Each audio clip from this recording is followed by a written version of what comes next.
Et bonjour à tous, c'est Chess Market. On se retrouve le 28 novembre 2024 pour une analyse donc sur le BTC, Ethereum et autres altcoins pour aujourd'hui. Alors avant de démarrer la vidéo, petit disclaimer comme d'habitude, cette vidéo ne consiste en rien en des conseils en investissement, ce ne sont que mes propres analyses qui ne regardent que moi. Ne vous basez pas uniquement sur ces vidéos et mes analyses pour vos trades, vous êtes responsable évidemment de votre propre portefeuille, notamment sur les crypto-monnaies qui sont quand même des actifs, on le sait tous, très risqués. Voilà, maintenant que le disclaimer est fait, on va très rapidement regarder en daily. Donc j'ai pas fait de vidéo hier. Pourquoi? Parce que finalement hier on est bien remonté, mais je voulais attendre la clôture, histoire d'être sûr. Donc comme on voit ici, au-dessus de la Tenkan. Donc là franchement, on est dans le scénario parfait. Tout se passe comme sur des roulettes. Là vous voyez, j'ai rien touché, hein. La zone verte, hein, c'est la zone où j'avais dit qu'il était intéressant de prendre un trade. Peut-être un peu risqué parce que on savait pas où est-ce qu'on se dirigeait. Donc c'était il y a 2 jours, hein, c'était le 26 novembre sur cette bougie rouge, hein, comme vous voyez, on avait quand même clôturé en dessous de la Tenkan. Gros signal baissier, même si on est sûr de rien, on attendait toujours attendre le test de cassure, hein, surtout en daily. Et là, on a vu qu'en fait, le test de cassure était invalidé parce qu'hier, finalement, on a clôturé au-dessus de la Tenkan. Et là, aujourd'hui, vu comment ça se profile, donc là, à l'heure à laquelle je tourne la vidéo, il est 18h13. Euh, Là, on est bien parti, au fait, uniquement pour clôturer juste au-dessus de cette Tenkan, finalement. Voilà, je vais zoomer un peu. Hop. Là, on voit bien qu'on est parti. Alors, rien n'est sûr, encore une fois, hein. On va pas prendre pour argent comptant ce que je dis. On va attendre la clôture de cette bougie en daily. Mais là, on voit bien qu'on va clôturer théoriquement. En tout cas, on est venu retester à tout pile là, cette Tenkan. Euh, et là, on est parti pour la hausse, quoi. Donc, théoriquement, voilà, si jamais ce soir on clôture au-dessus, les gens qui se sont voilà, positionnés sur ce trade-là, comme je l'ai conseillé il y a 2 jours, bah, franchement, là, vous êtes bien. Si vous êtes bien positionné, on va dire au milieu du rectangle, ça vous fait un petit, voilà, avec les plus hauts qu'on va chercher, à la rigueur, on va chercher le minimum, un petit 7,46%. Franchement, bien joué pour ceux qui se sont positionnés là-dessus. On va peut-être baisser un peu plus. Là, ça va être direction encore les 100 000. On va partir tout droit là comme ça, hein. Je nous vois mal latéraliser là. Si on regarde le RSI, est-ce qu'on a encore. On a toujours cette divergence, hein, finalement baissière, mais si on regarde bien, on a quand même pas mal de jus, hein, le RSI. Donc là, on n'a pas encore clôturé, mais on est à 65. À voir, on va peut-être probablement latéraliser pour monter et ensuite redescendre. À voir si on va se faire rejeter. Au niveau des volumes, on en est où, hein, au niveau des volumes? Petit volume, hein, quand même ici. Ouais, ces volumes, si on regarde bien en daily, on a des très légers volumes. Pourquoi? Parce qu'on vient juste retester pour repartir après à la hausse, très probablement. Après, attention, hein, toujours pas indiqué qu'on fasse un range tout autour de la Tenkan en daily. Mais en tout cas, on est bien parti pour repartir à la hausse, comme c'était prévu dans notre scénario. Très rapidement, on va regarder en 4 heures ce que ça nous donne. Ouais, là en 4 heures, là on voit bien qu'on est quand même dans le nuage. On est quand même, je sais pas si vous avez vu, hein, je sais pas si vous vous en rappelez de ma vidéo il y a 2 jours. J'avais dit attention, le nuage, si on traverse le nuage, ça va être très compliqué. Là, on voit bien qu'on est venu tout pile sur cette zone de support en blanc, clôturé juste au-dessus. On est venu chercher quand même les 90 933, hein.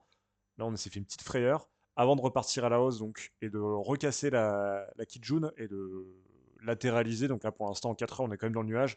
Donc effectivement, en 4 heures, c'est pas hyper intéressant là. Ne jamais faire de trade dans le nuage. Après, pour les retardataires, voilà, je vous conseillerais peut-être d'attendre un peu que ça latéralise, qu'on sorte un peu du nuage avant de repartir peut-être à la hausse pour ceux qui veulent trader dans le range, hein, pour ceux qui aiment bien le risque. Mais ouais, effectivement, ici, on s'est fait une petite frayeur. J'avais même pas vu là, cette petite bougie là qui est descendue jusque, ouais, c'est ça, hein, 80, un peu moins des 91 000. Euh, donc voilà en 4 heures, pas grand chose à dire, hein. Je pense qu'on va continuer à latéraliser là sur ces niveaux-là. Là, vous avez vu là mon stop loss, hein, si on avait ouvert le train, on se serait quand même fait prendre, hein, cette bougie là ici. Moi, mes stop loss, ils ont tendance à être très agressifs. N'hésitez pas à voir quand même encore à la baisse, hein. C'est un marché quand même qui est très piégeux. Je pense que c'est un bon point d'entrée ici, mais prenez pas pour argent comptant, hein. Encore une fois, hein, ce que je mets mes indications de trade ici, c'est toujours un peu. En fait, ce qu'on aurait dû faire, c'est plus comme ça, hein. C'est au niveau de la ligne blanche que j'avais tracée, toujours s'en tenir à son plan le plus pessimiste, toujours prendre de la sécurité sur votre stop loss, hein. Ce serait quand même dommage de se faire sortir alors qu'on sait qu'on repart à la hausse là. Mais voilà, donc pas grand chose à dire sur le Bitcoin, la Kijun Mondaily ici qui reste plate, hein, si on regarde bien. Pas de progression des prix, on latéralise, donc je pense que là encore une fois, on va encore un peu s'ennuyer sur Bitcoin, sauf pour ceux qui adorent trader dans les ranges. Mais moi, comme je l'ai dit, c'est pas trop mon délire. Je vous déconseille un peu de trader dans les ranges. Euh, Très probablement, ce qui va se passer, c'est une liquidité qui va se déverser sur les altcoins. Ça va être encore plus intéressant, je pense, dans les jours qui suivent euh, sur les altcoins. Mais là, pour l'instant, sur Bitcoin, on ne va pas s'attendre à des gros mouvements, hein, que ce soit à la hausse ou à la baisse. On suit notre scénario, hein, depuis 3 jours, on avait dit qu'on allait latéraliser pardon, sur ce range. Donc voilà, pas grand chose à dire sur Bitcoin. Ensuite, Ethereum. Donc Ethereum en daily, qu'est-ce qu'il nous a fait? Alors Ethereum nous a fait une bougie incroyable. Alors venez voir, regarde. On est venu chercher pile cette zone de support qu'on avait, de résistance, pardon, qu'on est venu dessiner là il y a 2 jours. Là, franchement, c'est chirurgical, c'est millimétré. C'est pour ça que j'adore Ishimoku, hein. Cette zone-là, vous pouvez regarder dans la vidéo il y a 2 jours, hein, je ne l'ai pas bougée. Elle était pile poil ici. Là, on voit qu'on se fait rejeter, c'est normal, hein, gros zone de résistance. On va très probablement venir chercher la Tenkan. Donc, prudence sur les trades. Nous, on était plus partis sur un scénario baissier, hein, sur Ethereum. Là, on voit bien qu'on est parti totalement à la hausse, hein, donc on avait des opportunités de trade ici, finalement, qu'on n'est pas encore venu chercher. Pourquoi pas à chercher, mais j'y crois pas trop. Moi, ce que je vois ici, en fait, c'est une nouvelle zone de support qui se dessine. Donc, à savoir toute la zone de range. Vous savez quoi, je vais prendre plus. Déjà, je vais supprimer la divergence, on l'a vu, hein, on va la garder. Néanmoins, je pense qu'ici, on va avoir une belle zone de support, une nouvelle zone de support. Et je pense qu'on va faire comme le Bitcoin, hein, c'est-à-dire que là, je vais tracer, hop, ma petite droite de support. Je pense qu'on va venir latéraliser, donc du coup, entre les 3350 et les 3665. Donc là, voilà, on a une zone d'amplitude d'environ, ouais, comme le Bitcoin, hein, c'est ça, 8%, 8,5%. On va venir latéraliser. Je pense qu'on va suivre les mêmes mouvements que le Bitcoin. Gros volume, ça c'est très bon signe. Ça veut dire qu'à mon avis, il y a très peu de chances, hein, qu'on vienne chercher ces zones ici. Je vais la laisser pour l'instant, mais je ne pense pas. Je pense que ça, je peux d'ailleurs même le remonter ici, hein. Deuxième zone de support. Si jamais on vient à casser ici, je pense pas qu'on descendra encore plus bas, à part cataclysme, hein, sur le marché des cryptos. Mais là, on voit bien que on repart à la hausse, on fait des plus hauts. Voilà. Ici, on a pété cette zone de résistance qui devient maintenant une nouvelle zone de support, hein, qu'on va venir retester. Ne rentrez pas sur des bougies comme ça, hein. Franchement, ça, c'est des conseils que je donne à chaque fois, mais ça, c'est des conseils de grand-mère, entre guillemets, hein. À chaque fois, on a toujours peur de FOMO, on va rentrer ici, on se dit voilà. En plus, ça, ce support-là, enfin, ce niveau de résistance, je l'ai dessiné il y a 2 jours, il était téléphoné, hein. D'ailleurs, si on regarde bien, on a un nouveau niveau ici, hein, de support. C'est à mon avis la bougie qu'on va aller chercher aujourd'hui. Et ça, c'était quasiment sûr et certain. Ça, je l'avais dessiné il y a 2 jours, hein, pour ceux qui ont vu du coup ma vidéo d'il y a 2 jours, hein, du 26 novembre. Hein, on avait bien dessiné cette zone-là. Pour Ethereum, bon, pour conclure, franchement, il n'y a pas grand-chose à dire. Si on va regarder en 4 heures, je pense qu'on va avoir à peu près la même chose que le Bitcoin. On est quand même au-dessus du nuage, hein.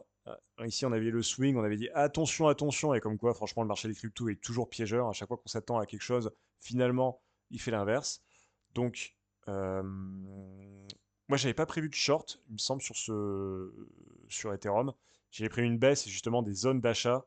Donc là, cette zone, je l'ai bougée. Il me semble que j'avais peut-être mis cette zone, ouais, sur la Tenkan, mais qu'on n'est pas venu chercher. On est venu chercher directement à la hausse. Bon, pour ceux qui ont raté le train, pas de panique. Ouais, toujours des opportunités à se faire. Néanmoins, je pense qu'ici, attendez le retest, hein, et puis surtout le retest de la Tenkan. Attendez ce retest de support avant de partir en trade. Mais bon, là, franchement, pas grand chose à dire, pas gros mouvement à faire sur Ethereum. Donc voilà pour Bitcoin et Ethereum. On va voir très rapidement donc les altcoins en daily. AAV, bah AAV, voilà, ici là, on avait dessiné une super zone de résistance qui se transforme en zone de support qu'on est en train de retester. Là ici, on avait une superbe opportunité de trade, bien joué pour ceux qui en avaient cherché. On avait un take profit ici qu'on a même complètement éclaté, hein, à la hausse. Et je pense que là, du coup, bon, pour ceux qui aiment le risque, parce qu'ici c'est une zone de support qu'on vient retester, on peut tenter ce trade-là. Là, ici, c'est to the moon, hein, pour AAV, là, on va pas se mentir. Prochain niveau de support, ça va être. Prochain niveau de résistance, pardon, ça va être la Kijun Monthly qu'on voit ici, qu'on va venir, hop, tracer ici.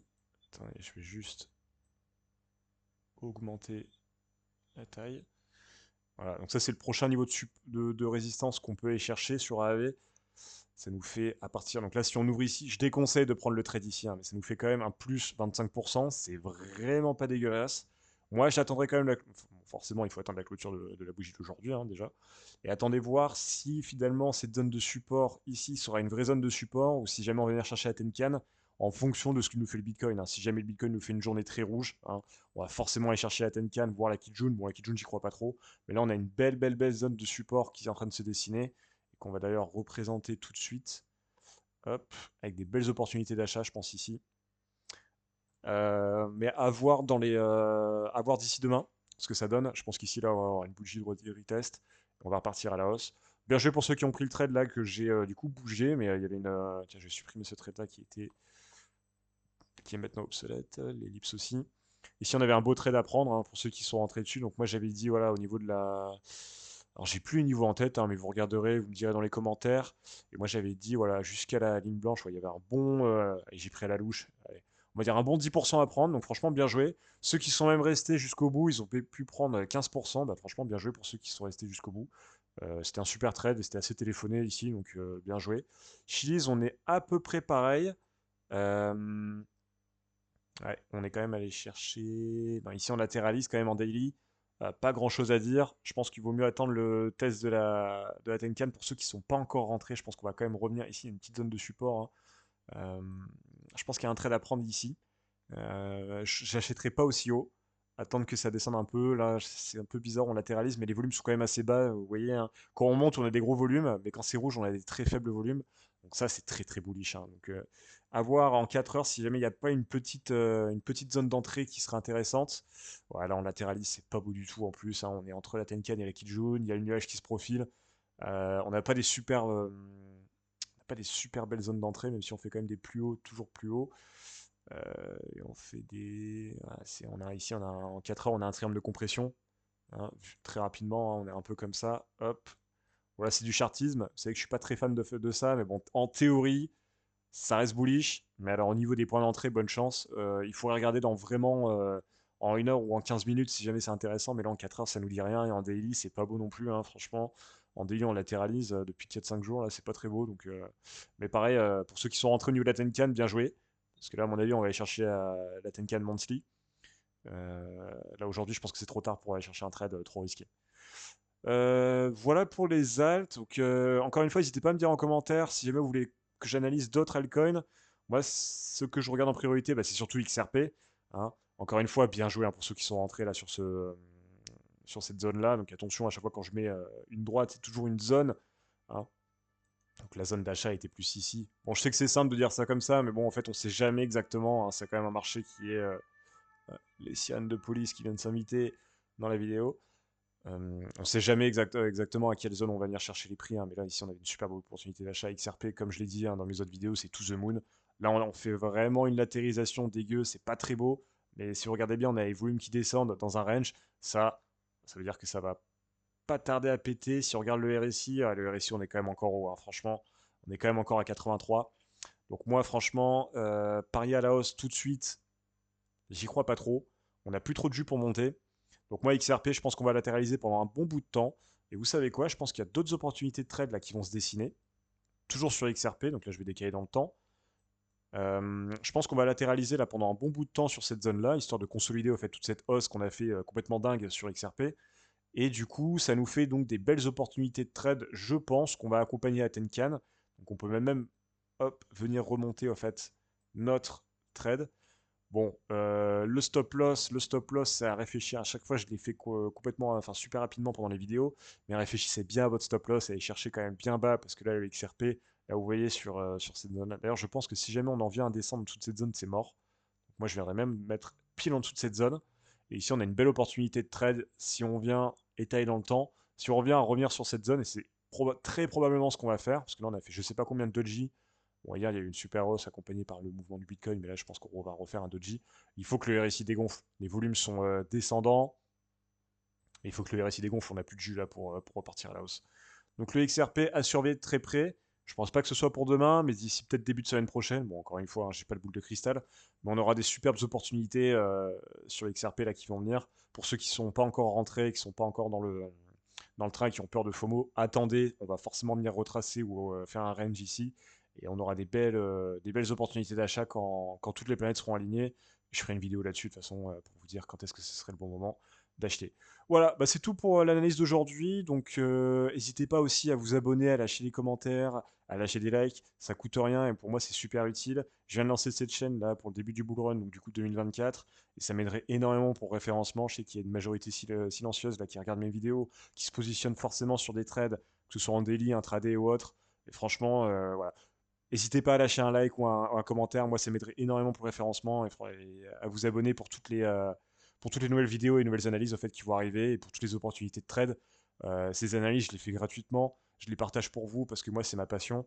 Et franchement, si vous pouvez redonner de la force en retour, ce serait vraiment génial.